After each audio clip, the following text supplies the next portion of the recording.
اللہ وحدہ لا شریک کے پاک کلام کی تلاوت اور پیارے محبوب کریم علیہ الصلوۃ والتسلیم کی بارگاہ مقدسہ میں ہدیہ عقیدت پیش کرنے کے بعد سب سے پہلے دعا گو ہوں کہ اللہ وحدہ لا شریک اپنے حبیب کریم علیہ الصلوۃ والتسلیم کا صدقہ حق اور سچ کہنے کی توفیق عطا فرمائے۔ اللہ تعالیٰ آپ کو مجھے سننے کے بعد اس پر عمل کی توفیق نصیب فرمائے۔ سامعین ذویل احترام والاحتشام، پچھلے جمعۃ المبارک جو موضوع چھیڑا تھا آج اسی کو آگے لے کے چلتے ہیں۔ علامات قیامت میں عرض کر رہا تھا کہ کل قیامت والے دن اللہ تعالیٰ کی رحمت کا سایہ، اللہ تعالیٰ کا سایہ کس کو نصیب ہوگا؟ صحیح بخاری شریف میں 660 نمبر پر یہ روایت موجود ہے۔ یہ میں نے شروع کی تھی یہیں پر، پھر وقت ختم ہو گیا، آج اسی روایت کو مکمل کرتے ہیں۔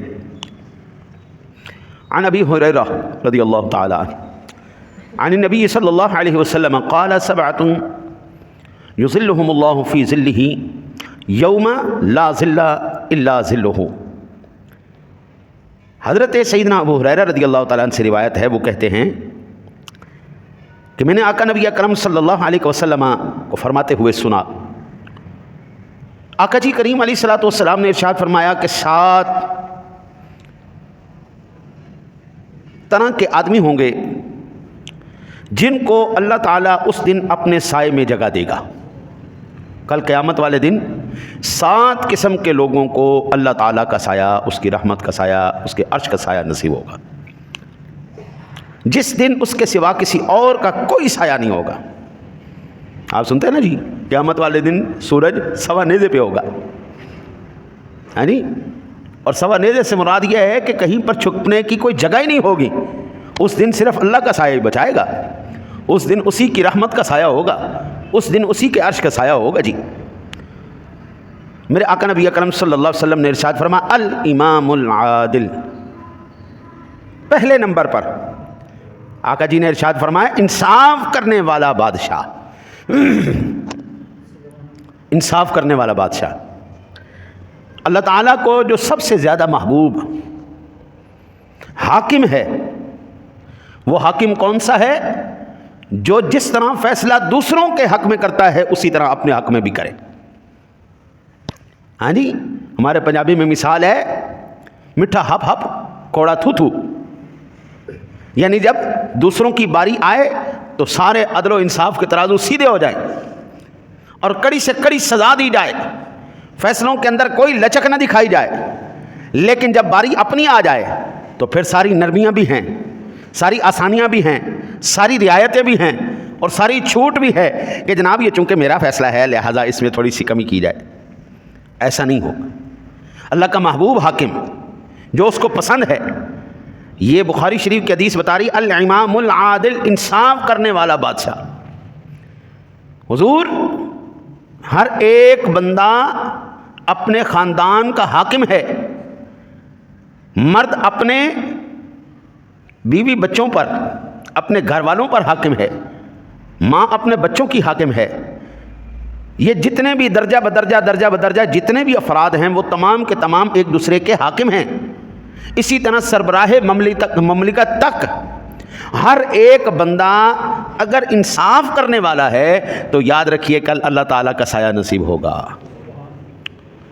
میرے آقا نبی اکرم صلی اللہ علیہ وسلم نے ارشاد فرمایا وَشَابٌ نَشَأَ فِي عِبَادَةِ رَبِّهِ، اور وہ نوجوان جو اپنے رب کی عبادت میں جوانی کی امنگ سے مصروف رہا، جوانی سے ہی اس کو اللہ اور اس کے رسول کا ذوق لگ گیا، جوانی سے ہی عبادت کے اندر مشغول ہو گیا، جوانی سے ہی وہ بندہ نماز، روزے، حج، زکوٰۃ جو بھی اس کے اوپر شریعت نے لازمی قرار دیا ہے اس کا وہ پابند ہو گیا۔ اللہ کہتا ہے کل قیامت والے دن ایسے جوان کو بھی میں اپنا سایہ نصیب کروں گا۔ ایسا جوان بھی، حضرت جی ہم میں سے جو جوانی سے اللہ اور اس کے رسول کا تابعدار ہے، اس کے احکامات پر عمل کرنے والا ہے، تو مبارک ہو اس کو، کل قیامت والے دن آپ لوگوں کو بھی اللہ کا سایہ نصیب ہوگا۔ میرے آقا نبی اکرم صلی اللہ علیہ وسلم نے فرمایا وَرَجُلٌ قَلْبُهُ مُعَلَّقٌ فِي الْمَسَاجِدِ، آقا جی علیہ الصلوۃ والسلام نے فرمایا تیسرا ایسا شخص جس کا دل ہر وقت مسجد میں لگا رہتا ہے۔ فجر کی نماز پڑھی، اب اس کا دل کرتا ہے یا اللہ ظہر کی نماز کا وقت ہو، میں جلدی سے مسجد میں جاؤں، نماز ادا کروں، کوئی عبادات کروں، کوئی ذکر و اذکار کروں۔ کو پڑھنے پڑھانے کا سلسلہ میں کروں. ایسا بندہ جس کا ہر وقت دل مسجد میں لگا رہے. ہمارے تمام بزرگان دین، ہمارے تمام بڑے، وہ سادہ تھے، وہ پڑھے ہوئے تھے، وہ کبھی اس بات کو عار نہیں سمجھتے تھے کہ ہم مسجد کے اندر جا کے صفائی کریں، مسجد کے معاملات میں جا کے حصہ لیں. وہ لوگ خوشی کے ساتھ مسجد میں آیا کرتے تھے. لیکن اب بابو نظر نہیں آتا. مسجد کے اندر جس کا دل لگا رہا، آقا جی علیہ الصلوۃ والسلام نے ارشاد فرمایا اس بندے کو بھی اللہ تعالیٰ اپنا سایہ نصیب فرمائے گا. میرے آقا نبی اکرم صلی اللہ علیہ وسلم نے فرمایا وَتَحَابَّا فِي اللَّهِ اجْتَمَعَا عَلَيْهِ وَتَفَرَّقَا عَلَيْهِ. چوتھا بندہ وہ دو ایسے شخص جو اللہ تعالیٰ کے لیے باہم محبت رکھتے ہیں، ان کے ملنے اور جدا ہونے کی بنیاد یہی للہ یعنی اللہ تعالیٰ کے لیے محبت ہے. حضور ہمارا جینا، ہمارا مرنا، قل ان صلاتی و نسکی و محیای و مماتی للہ رب العالمین، ہماری نمازیں، ہمارا روزہ، ہمارے حج، ہمارے زکوٰۃ، ہمارا جینا، ہمارا مرنا سب اللہ تعالیٰ کے لیے. ہمارا کچھ بھی عمل ہے وہ ہر عمل اللہ کی رضا کے لیے ہے، وہ اللہ تعالیٰ کے لیے ہے. ہماری نظر و نیاز بھی اللہ تعالیٰ کے لیے ہے، ہماری نماز روزے بھی اللہ تعالیٰ کے لیے ہے، ہماری حج زکاتیں بھی اللہ تعالیٰ کے لیے ہے. ہم جی بھی اس کی احکام پر عمل کرنے کے لیے رہے ہیں، ہم مریں گے بھی انشاءاللہ اسی کے دین پر جو اس نے ہمیں حکم فرمایا، دین الہی شریعت محمدی صلی اللہ علیہ وسلم. ہم دین الہی اور شریعت محمدی پر عمل کرتے ہوئے انشاءاللہ خاتمہ اللہ ہمارا ایمان پر فرمائے گا. دوستی بھی ہماری اللہ رسول کے لیے ہے، دشمنی بھی ہماری اللہ رسول کے لیے ہے. ہم نے صحابہ کو بھی ایسے ہی دیکھا ہے، ہم نے تابعین کے اندر بھی ایسے ہی دیکھا ہے، ہم نے اپنے خاندانوں کے اندر بھی ایسے ہی دیکھا ہے. جو اللہ رسول کا وفادار ہے وہ ہمارا وفادار ہے، جو اللہ رسول کا نہیں ہوا وہ آپ کا میرا کیا ہوگا. حضرت جی ایک ہی زندگی کے اندر دوستی کا معیار بنا لیں، کبھی زندگی میں آپ دھوکہ نہیں کھائیں گے. جو بندہ اللہ کے ساتھ مخلص ہو، نماز عبادات کا پابند ہو، اس کے ساتھ آپ دوستی لگائیں. جو نماز کے نزدیک ہی نہ جاتا ہو، جو قرآن حدیث کو جانتا ہی نہ ہو، جو اللہ اور اس کے رسول کے احکامات سے واقفیت ہی نہ رکھتا ہو، میرے بابو اس کے ساتھ دوستی کبھی نہیں لگانا. جس مالک نے اسے پیدا کیا ہے، جس مالک نے اس کو ساری عزتیں دی ہیں، جس مالک نے اس کو کھانے کے لیے دیا ہے، رہنے کے لیے اپنا جہان عطا فرمایا ہے، جب بندہ اس کا نہیں ہو سکا تیرا میرا کیا ہو گیا. اور یاد رکھیے جو اللہ اور اس کے رسول کا وفادار نہیں وہ کبھی ماں باپ کا بھی فرما بردار نہیں ہو سکتا.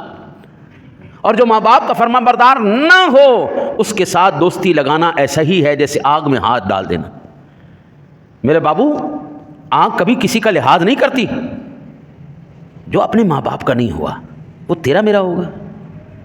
دوستیوں یاریوں کو نبھاتے ہوئے اپنی بہنوں کو پیچھے چھوڑ دیا، اپنے بھائیوں کو پیچھے چھوڑ دیا، اپنے ماں باپ کو پیچھے چھوڑ دیا. حضور اس کو دین نہیں کہتے، اس کو اسلام نہیں کہتے. قرآن نے 8 مصارف بیان کیے ہیں زکوٰۃ دینے کے. جب آپ نے زکوٰۃ دینی ہے، خیرات کرنی ہے تو 8 مصرف بیان کیے ہیں. اولین مصرف اللہ نے کہا وآتی ذی القربیٰ، جو تیرے سب سے قریبی رشتہ دار ہیں پہلے وہ حقدار. میرے بابو جس وقت سب سے قریبی رشتہ دار اللہ تعالیٰ پہلے حکم فرما رہا ہے، تیری نیکی کا سب سے زیادہ حقدار تیرا اہل خانہ ہے، جن میں اولین تیرے ماں باپ ہیں، تیری بیوی بچے ہیں. وہ تو بھوکے تڑپتے رہ جائیں، وہ تو ترستے رہ جائیں، تو بعد میں تو سارے جہان میں اپنی خیرات کے ڈنکے پیٹتا رہے. حضور اس کو نیکی نہیں کہتے، اس کو بھلائی نہیں کہتے، اس کو دین نہیں کہتے. ماں کی خاطر ماں کو چھوڑ دینا، بیوی کو مد نظر رکھنا، یہ بھی دین نہیں ہے. بیوی کو چھوڑ دینا، دوست و یاروں کو مد نظر رکھنا، یہ بھی دین نہیں ہے. گھر والوں کو اگنور کر کے باہر والوں کو اہمیت دینا، یہ بھی دین کوئی نہیں. میرے آقا نبی اکرم صلی اللہ علیہ وسلم کے پاس ایک شخص آیا، عرض کرنے لگا یا رسول اللہ، یہ ارشاد فرمائیے اگر میرے پاس 1 درہم ہو تو میں اس کو کہاں خرچ کروں؟ آپ نے فرمایا سب سے پہلے اپنے اوپر خرچ کریں. 1 درہم ہو تو سب سے پہلے اپنے اوپر خرچ کر. یا رسول اللہ میرے پاس 2 ہوں، فرمایا پھر اپنی بیوی کے اوپر خرچ کر. یا رسول اللہ 3 ہوں، فرمایا پھر اپنے ماں باپ کے اوپر خرچ کر. یا رسول اللہ 4 ہوں پھر اپنے رشتہ داروں کے لیے خرچ کر.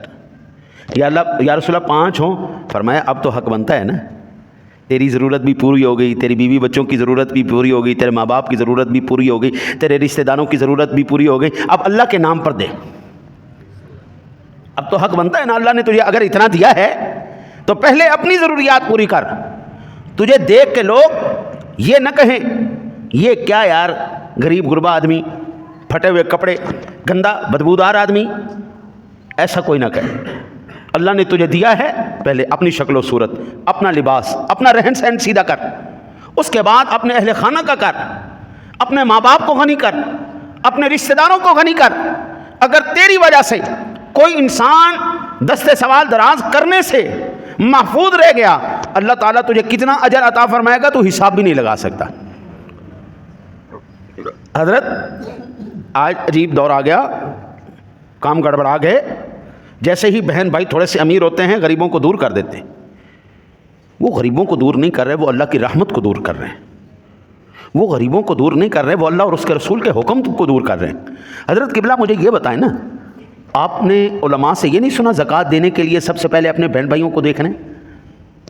بھائی ہر ایک عالم نے یہی مسئلہ بتایا ہے نا. کسی نے یہ تو نہیں کہا بھائی تم نے خبردار اپنے بہن بھائیوں کو نہیں دینا, اپنے رشتہ داروں کو نہیں دینا, لے آؤ ساڑی جیب پاؤ. کبھی ایسا کوئی نہیں کہے گا.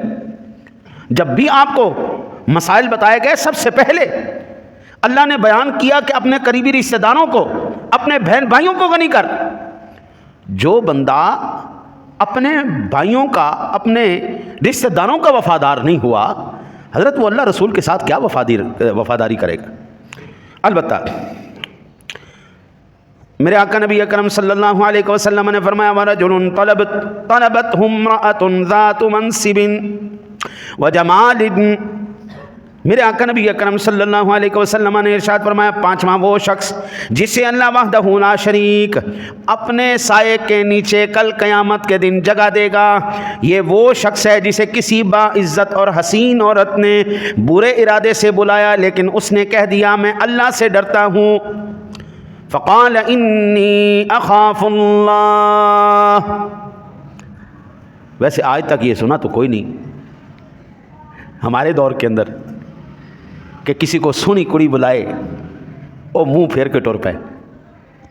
یہاں پر تو سکولوں کے باہر, کالجوں کے باہر, یونیورسٹیوں کے باہر تمام جو ہے نا جی لونڈا لپاڑا پروگرام کھڑا ہوتا ہے جناب.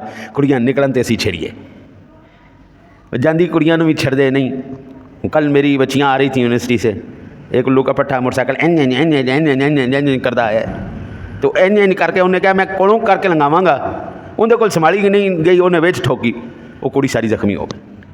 ہاں جی, یہ جناب جو حدیث کا جو ہے نا جی حصہ ہمارے دور میں اس وقت ایمان سے اگر کسی کے اوپر پورا آ جائے نا تو یوسف علیہ السلام کی یاد تازہ ہو جائے. اللہ اکبر. یوسف علیہ السلام کو ایک عام عورت نے دعوت نہیں دی تھی, امیر کبیر حسین و جمیل با اختیار خاتون نے اپنے چنگل میں پھنسانے کی کوشش کی. اگر یوسف نے دامن کو بچایا نہ ہوتا آج یوسف نہ ہو رہی ہوتی. آج یوسف علیہ السلام کا نام زندہ ہے تو ان کی پاک دامنی کی وجہ سے. آج کا نوجوان اپنی جوانی کو محفوظ نہیں رکھتا. میرا موبائل, میرا کوئی بھی چیز آپ جس وقت چاہیں اٹھا کے ایسے کھول کے دیکھ لیں. کوئی سیکورٹی کوڈ نہیں, کوئی لاک نہیں, کوئی چکر نہیں, کوئی روڑا نہیں, کیونکہ مجھے پتا ہے اس کے اندر کچھ بھی نہیں. ملے گی کتابیں ملیں گی آپ کو, اسکرین شاٹ ملیں گے, حدیث پاک کے ملیں گے, قرآن پاک کے ملیں گے, تصویروں کے اپنا وہ تفسیروں کے ملیں گے. جو کتابیں میرے پاس میسر نہیں ہوتی میں ان کا اسکرین شاٹ لے لیتا ہوں. آن لائن ساری کتابیں دستیاب ہیں.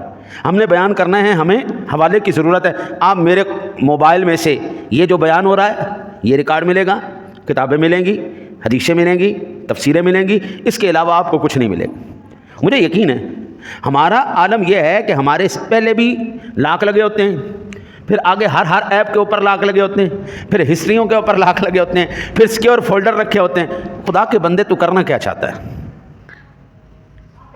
کس راستے پہ جا رہا ہے؟ کانٹیکٹس کے اوپر وہ لاک لگے میں. میرے بابو کس کو دھوکہ دینے کی کوشش کر رہا ہے؟ مجھے دھوکہ دے گا؟ میں تو انسان ہوں, میری تو اختیارات محدود ہے. مجھے دھوکہ دینے کی کوشش کر رہا ہے؟ مجھ سے تو نہیں چھپ رہا میرے بابو، تو اس کو دھوکہ دینے کی کوشش کر رہا ہے جو تیرے دل میں اٹھنے والے خیال سے بھی واقف ہے۔ مجھے دھوکہ تو نہیں دے رہا، ماں کو دھوکہ تو نہیں دے رہا، باپ کو دھوکہ تو نہیں دے رہا۔ اللہ سے ڈر کے قبلہ، اللہ سے ڈر کے اگر میری زندگی پر کوئی فلم بنائی جائے اور جس کے اندر ایک ایک چھوٹی چھوٹی بات کو قبلہ ریکارڈ کر کے اس کی ویڈیو بنائی جائے، میری فلم چلائی جائے، بنائی جائے زندگی کی، کیا میں اس فلم کو اپنی بیٹی کے ساتھ، اپنے بیٹے کے ساتھ، اپنی ماں کے ساتھ، اپنے بہن کے ساتھ بیٹھ کے دیکھ سکتا ہوں؟ سادہ سی بات ہے، اپنا احتساب کریں۔ آج فلمیں ڈراموں کا دور ہے نا جی۔ آپ کی زندگی پر فلم بنائی جائے اور اس فلم کے اندر آپ کے سارے وہ لمحات جو آپ کے تنہائی کے لمحات ہیں، ان تنہائی کے لمحات کو بھی ریکارڈ کیا جائے۔ وہ تنہائی کے لمحات میں کیے ہوئے افعال، اعمال، کیا آپ اپنی بیٹی، بہن، ماں کے ساتھ بیٹھ کے دیکھ سکتے ہیں؟ اگر دیکھ سکتے ہیں تو مبارک ہو، یہ دو گواہ موجود ہیں، یہ آپ کو رسوا نہیں ہونے دیں گے۔ اور اگر میرے بابو وہ لمحات تیرے سامنے آ جائیں اور تو ان کے ساتھ بیٹھ کے صرف دیکھ بھی نہ سکے، تو پھر میرے بابو یاد رکھنا، ذلت و رسوائی سے تجھے کوئی بچا نہیں سکتا۔ اللہ نے دو گواہ مقرر کیے ہوئے، یہ یہاں پہ کھڑے ریٹن لکھ رہے ہیں، حالانکہ وہ ہر چیز دیکھنے والا ہے، وہ ہر چیز جانتا ہے، لیکن صدا کے لیے کم از کم دو گواہوں کا ہونا جو موقع واردات پر موجود ہوں، دیکھنے والے ہوں، ان کی گواہی ضروری ہوتی ہے۔ یہاں پر دو کرامن کاتبین کی صورت میں دو عینی شاہدین ہر وقت ہمارے ساتھ موجود ہیں، اور ڈاکومنٹیڈ پروگرام چل رہا ہے، لکھا جا رہا ہے سارا۔ یعلمون ما تفعلون، جو تم کر رہے ہو وہ سب جانتے ہیں، وہ لکھا جا رہا ہے۔ میرے بابو مجھے کیا یار دھوکہ دو، میرے سامنے جتنے مرضی صوفی بن جاؤ، میرے سامنے جتنے مرضی بن جاؤ، سواد تو اس دن آنا ہے جس دن میرے رب نے سارے ایسے علیحدگی کر دینی۔ بھائی جن کو رحمت کا سایہ ملے گا، جن کو اللہ کا سایہ ملے گا وہ ادھر آ جائے، جن کو نہیں ملے گا وہ ادھر ہو جائے۔ اللہ میرے آقا نبی اکرم صلی اللہ علیہ وسلم نے ارشاد فرمایا، وَرَجُلٌ تَصَدَّقَ أَخْفَى حَتَّى لَا تَعْلَمَ شِمَالُهُ مَا تُنْفِقُ بِيَمِينُهُ وَرَجُلٌ ذَكَرَ اللَّهُ خَالِيًا۔ اچھا جی، میرے آقا نبی اکرم صلی اللہ علیہ وسلم نے ارشاد فرمایا، چھٹا وہ شخص جس نے صدقہ کیا مگر اتنے پوشیدہ طور پر کہ بائیں ہاتھ کو خبر بھی نہیں ہوئی کہ داہنے ہاتھ نے کیا خرچ کیا ہے۔ اللہ اکبر، اللہ اکبر۔ حضرت اس دور کے اندر ایسے لوگ تلاش کرنا بڑا ہی مشکل، بہت مشکل ہو گیا۔ ابھی چند ماہ بعد رمضان شریف آنے والا ہے نا، تو شعبان المعظم میں بالخصوص رمضان المکرم میں لوگ اگر کسی کو 1000 روپیہ بھی دیں گے تو ان کی خواہش یہ ہوگی اس کی تصویر بنے۔ ایک آٹے کا توڑا بھی دیں گے 10 کلو کا تو ان کی تمنا ہوگی اس کی تصویر بنے، اس کی ویڈیو بنے، اور پورا زمانہ جانے کہ میں کیا خرچ کر رہا ہوں۔ دکھا کر اگر دل میں کوئی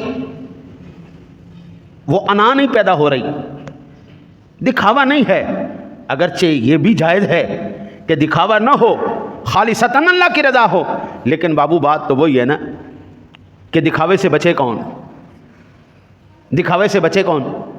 لیکن رحمت کا سایہ دکھا کے خرچ کرنے والے کو نہیں مل رہا۔ یہ بخاری شریف کی حدیث پاک میرے سامنے ہے، آقا جی نے ارشاد فرمایا، وَرَجُلٌ تَصَدَّقَ أَخْفَى حَتَّى لَا تَعْلَمَ شِمَالُهُ مَا تُنْفِقُ بِيَمِينُهُ، حتیٰ کہ اس کے اس ہاتھ کو بھی پتہ نہ چلے اس ہاتھ نے کیا دیا ہے، یہ بھی نہ پتہ چلے۔ سب سے بہترین خرچ میں نے آپ کو پہلے بھی عرض کیا ہے، پہلے اپنے اقربا پہ، اس کے بعد پھر جدھر تمہیں اللہ تعالیٰ نے وسعت دی ہو وہاں جاؤ۔ وَرَجُلٌ ذَكَرَ اللَّهُ خَالِيًا فَفَاضَتْ عَيْنَاهُ، آقا جی نے ارشاد فرمایا، ساتواں وہ شخص جس نے تنہائی میں اللہ کو یاد کیا اور بے ساختہ آنکھوں سے آنسو جاری ہو گئے۔ خوف خدا سے تنہائی میں اللہ تعالیٰ کے خوف سے آنسوؤں کو جاری کرنے والا اللہ کی رحمت کے سائے کے نیچے ہوگا۔ تنہائی میں روئے کون؟ میرے آقا نبی اکرم صلی اللہ علیہ وسلم کی ذات گرامی 15 دن غاروں میں تشریف لے جاتے، اور جس طرح بچے بلک بلک کے روتے تھے اپنی امت کی بخشش کے لیے حضور اس طرح رویا کرتے تھے. اپنا حضور کو کوئی مقصد نہیں تھا, وہ محبوب خدا تھے. آقا کریم علیہ الصلوۃ والسلام کی ذات گرامی اگر روئے ہیں تو امت کی فکر میں روئے ہیں, اس کی بخشش کے لیے روئے ہیں. اولیاء اللہ اپنے گناہوں کے اوپر روئے ہیں, حالانکہ اللہ کے ولی گناہ کرتے ہی کوئی نہیں. ان کا دن بھی اللہ کی رضا میں ہے, ان کی راتیں بھی اللہ کی رضا میں ہیں. دن کو وہ روزوں کی حالت میں ہوتے ہیں, رات کو قیام کی حالت میں ہوتے ہیں. ان کا اٹھنا بیٹھنا جاگنا سونا ان کا سب اللہ کی رضا کے لیے ہوتا ہے, پھر بھی ان کی آنکھوں سے اشک جاری رہتے ہیں. حضور ہم دن میں بھی اللہ کی حدود کو توڑیں, رات کو بھی اللہ کی حدود کو توڑیں. اس نے کہا ماں باپ کی عزت کرنی ہے, ماں باپ کا احترام کرنا ہے. ہم نے کہا ہم نے نہیں کرنا جی. اس نے کہا رشتہ داروں سے محبت کرنی ہے, ان کی سرپرستی کرنی, ہم نے کہا نہیں کرنی جی. اس نے کہا بڑے کی عزت کرنی ہے, ہم نے کہا جی نہیں کرنی. اس نے کہا چھوٹوں پہ شفقت کرنی, ہم نے کہا جی نہیں کرنی. اللہ نے کہا حلال روزی کمانی, ہم نے کہا جی نہیں کمانی. اللہ نے کہا سودی کام نہیں کرنا, ہم نے کہا جی نہیں ہم نے کرنا ہے جی. حرام نہیں کھانا جی, ہم نے کھانا ہے جی. دفتروں میں بیٹھے ہوئے بندے جو اپنے وقت کو پورا ادا نہیں کر رہے قبلہ, وہ حلال روزی نہیں کھا رہے. دفتروں کے لیے جو استعمال کی چیزیں رکھی گئی ہیں, دفتروں کے اندر جو صرف اسی کام کے لیے مخصوص کر دی گئی, پرنٹر مخصوص کر دیے گئے, اسٹیشنری مخصوص کر دی گئی, وہ لوگ وہاں سے اٹھا کر کے اپنے ذاتی استعمال میں لا رہے ہیں. حضور وہ حلال نہیں کر رہے, وہ جائز کام نہیں کر رہے. حضور جو وقت جو سلیبس ایک ٹیچر کے ذمے لگا دیا گیا ہے وہ اس کو پورا نہیں کر رہا, وہ وقت پورا نہیں دے رہا. حضور وہ حلال نہیں کما رہا.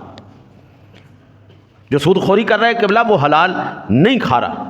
جو ماں باپ کی نافرمانی کر رہا ہے وہ اللہ کی حدود کو پورا نہیں کر رہا ہے.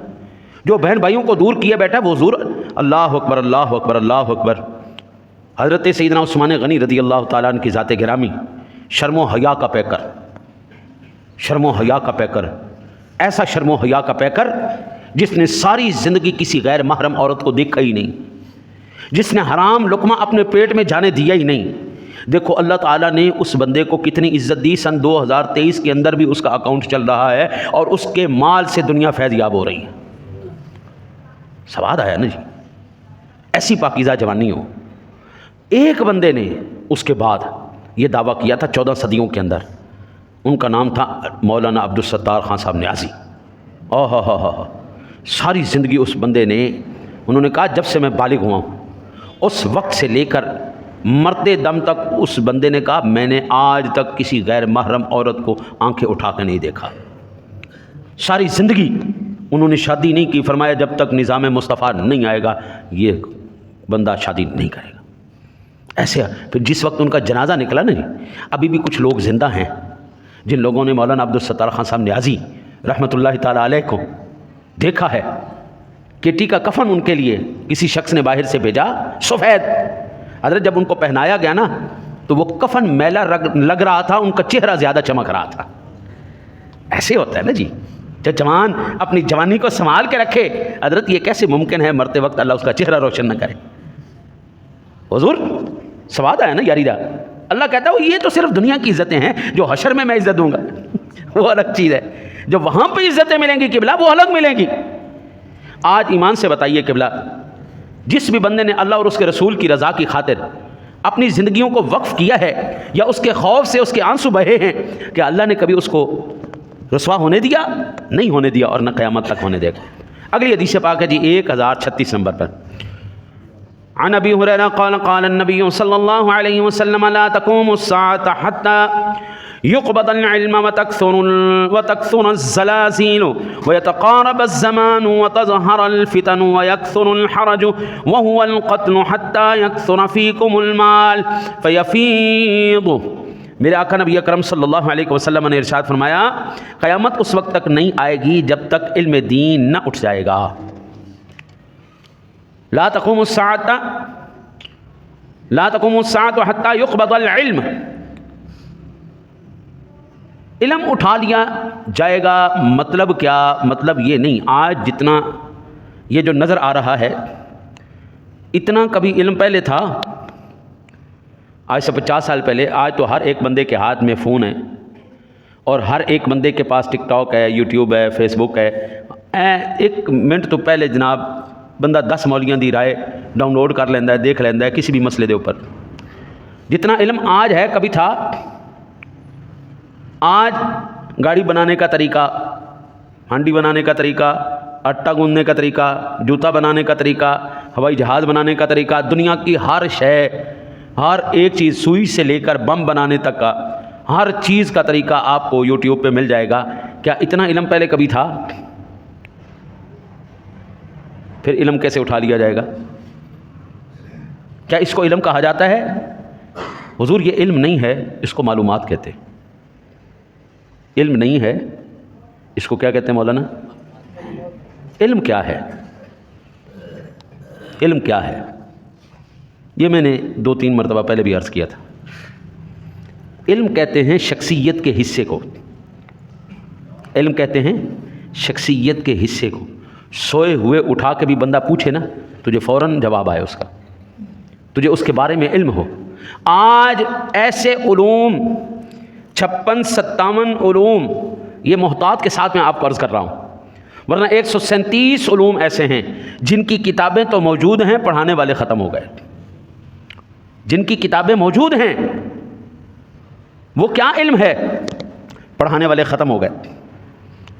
حضور علم اٹھا لیا جائے گا، باعمل علماء کرام کو اٹھا لیا جائے گا، باعمل اساتذہ کرام کو اٹھا لیا جائے گا۔ ہمیں یاد ہے اچھی طرح، ہم جس وقت چھوٹا بچپن میں ہم پڑھتے تھے، مدرسے کے بعد اگر ہمیں سبق یاد نہیں تھا، استاد جی ہمیں گھر لے جاتے تھے۔ گھر لے جا کر جب تک سبق یاد نہیں ہو جاتے تھے اس وقت تک چھٹی نہیں ملتی تھی۔ سبق یاد ہوں گے چھٹی ملے گی، کلاس ختم ہو گئی، اسکول ختم ہو گیا، کوئی حرج نہیں، آؤ بھائی میرے ساتھ گھر چلو۔ اور وہ اس چیز کا کوئی چارج نہیں کیا کرتے تھے، اس کا کوئی ڈیمانڈ نہیں کیا کر سکتے کہ بھائی میں نے تو تجھے پڑھایا ہے، لہٰذا اب تو بھائی جان سکول جاؤ، تو وہ فیس بھی وہ بندے کے دینے کے لیے مشکل ہے۔ اچھا جی، اس کے بعد پھر اللہ آپ کی خیر کرے، اگر کوئی ایسی صورتحال پیدا ہو جائے کہ وہاں پر اس کی کسر پوری نہیں ہو رہی، تو پھر کیا ٹیوشن چلے جاؤ جی، پھر جاؤ جی ٹیوشن جاؤ۔ وہ اگر وہاں پہ نہیں پوری ہوئی کسر، ٹیوشن آؤ جی، ٹیوشن دے بکھرے پیسے نہیں۔ بھائی آپ سکول میں بچے کے ساتھ کیا سلوک کر رہے ہیں؟ سکول میں جو صبح 7 بجے سے لے کر کے وہ 1 بجے تک وہاں پہ ہے، 1:30-2 بجے تک وہاں پر ہے، اس نے 6-7 گھنٹے وہاں پہ گزار دیے ہیں، آپ کیا کر رہے ہیں قبلہ؟ وہاں پر بتائیے کہ کیا ہو رہا ہے بچے کے ساتھ؟ 7 گھنٹے آپ نے اس کے کیا کیا ہے آپ نے اس کے؟ اگر اس کو پھر بھی ٹیوشن کی ضرورت ہے، یہ اساتذہ کدھر گئے؟ وہ اساتذہ کوئی نہیں رہے اب حضور۔ لہٰذا ہم یہ نہیں کہہ سکتے کہ علم کی بہتات ہے، ہم یہ کہیں گے حضور معلومات کی بہتات ہو چکی ہے۔ میرے آقا نبی اکرم صلی اللہ علیہ وسلم نے فرمایا حتی یقبض العلم وتکثر الزلازل، علم اٹھا لیا جائے گا، زلزلے کثرت کے ساتھ ہو جائیں گے۔ آج ایمان سے بتائیے زلزلوں کی کثرت نہیں ہو گئی؟ کبھی کہیں پر زلزلہ، کہیں کہیں، کبھی کہیں، پہلے کبھی سنتے تھے، کبھی آ گیا تو آ گیا، ورنہ آج تک ہم نے کبھی سنا نہیں تھا جس کثرت کے ساتھ اب زلزلے آ رہے ہیں۔ میرے آقا نبی اکرم صلی اللہ علیہ وسلم نے فرمایا وَيَتَقَارَبَ الزَّمَانُ وَتَظْهَرَ الْفِتَنُ، آقا جی نے ارشاد فرمایا اور زمانہ جلدی جلدی گزرے گا اور فتنے فساد پھوٹ پڑیں گے۔ زمانہ ایسے ہی گزرے، اے موبائل لے کے بیٹھ جاؤ، پتہ ہی نہیں لگتا 2 گھنٹے لنگ گئے کہ 3 گھنٹے لنگ گئے۔ ٹی وی آپ لگا لیں، خبروں میں آپ مست ہو جائیں، جو آپ کی پسندیدہ چیز ہے اس میں مست ہو جائیں، بس ختم، کدھر گیا ٹائم؟ پہلے صبح سے لے کے شام تک کے تمام اوقات، سارے کام بھی پورے ہو جاتے تھے، مزدوریاں بھی پوری ہو جاتی تھی، کھیت بھی جناب وہ سارے جو لیے جاتے تھے، تمام معاملات کرنے کے بعد بندہ شام کو سارے معاملات کر کے گھر واپس آ جاتا تھا، پھر بھی وقت بچ جاتا تھا۔ لوگ تہجد میں اٹھ بھی جایا کرتے تھے، ابھی ہمیں نظر نہیں آتا۔ زمانہ جلدی جلدی جلدی جلدی گزر رہا ہے۔ میرے آقا نبی اکرم صلی اللہ علیہ وسلم نے فرمایا وَتَظْهَرَ الْفِتَنُ، فتنے فساد پھوٹ پڑیں گے۔ آج حضرت صاحب بندہ بات کرتے ہی ڈرتا ہے، کسی بھی معاملے کے اندر، کسی بھی شعبے کے اندر آپ بات کر کے دیکھیں، آپ کی ایسی کی تیسی پھیر کے رکھ دیں گے لوگ۔ وہ سیاست ہو، وہ تعلیم ہو، وہ کوئی بھی شعبہ ہو، آپ بات کر کے دیکھیں، ہر مقام پر آپ کو اختلاف رائے۔ اب تو اختلاف رائے جو ہے نا جی، وہ علمی اختلاف، یا اب رائے کوئی نہیں، اب تو بھائی اپنا نظریہ اپنا عقیدہ، اپنی سوچ اگلے کے اوپر چڑھانے کی فکر ہے۔ میں ایک موٹی سی مثال آپ کو عرض کروں، مسلک ایک ہی، نظریہ ایک ہی، عقیدہ ایک ہی، 4 پیروں کو اکٹھا کرو، 4 مولیوں کو اکٹھا کرو، 4 جماعتوں کے سربراہوں کو اکٹھا کرو، اب فیصلہ کرو ان میں سے بڑا کون؟ بتاؤ۔ اور جس کو تم بڑا نہیں مانو گے تم دنیا کے سب سے بدبخت ترین آدمی۔ 4 سیاسی جماعتوں کو اکٹھا کرو، ان کے سربراہان کو اکٹھا کرو، آپ ان میں سے کہو سچا کون؟ جس کو نہیں کہو گے دوسروں نے آپ کے ساتھ کیا حشر کرنا ہے آپ جانتے ہیں۔ ہر جگہ پر صرف ایک ہی، میں ہی سچا تو میں ہی پکا، میرے تو زیادہ صاف ستھرا ایماندار سچا ہے ہی کوئی نہیں۔ البتہ میرے آقا نبی اکرم صلی اللہ علیہ وسلم نے فرمایا وَيَكْسُرُ الْحَرَجُ وَهُوَ الْقَتْنُ حَتَّى يَكْثُرَ فِيكُمُ الْمَالُ فَيَفِيضُ۔ آقا جی نے ارشاد فرمایا اور حرج کی کثرت ہو جائے گی۔ عرض کی یا رسول اللہ حرج کیا ہے؟ حرج سے مراد آپ نے فرمایا قتل۔ حضرت آپ ایمان سے بتائیں کیا ہمارے اس پاکستان کے اندر آج سے 50 سال پہلے اتنے قتل ہوتے تھے جتنے آج ہو رہے ہیں؟ ایک ایک بچہ 6 بندوں کو مار کے آزاد گھوم رہا ہے، کوئی اس سے پوچھنے والا نہیں۔ ایک ایک بندہ۔ ایک ہٹلر کتنے لوگوں کو مار گیا؟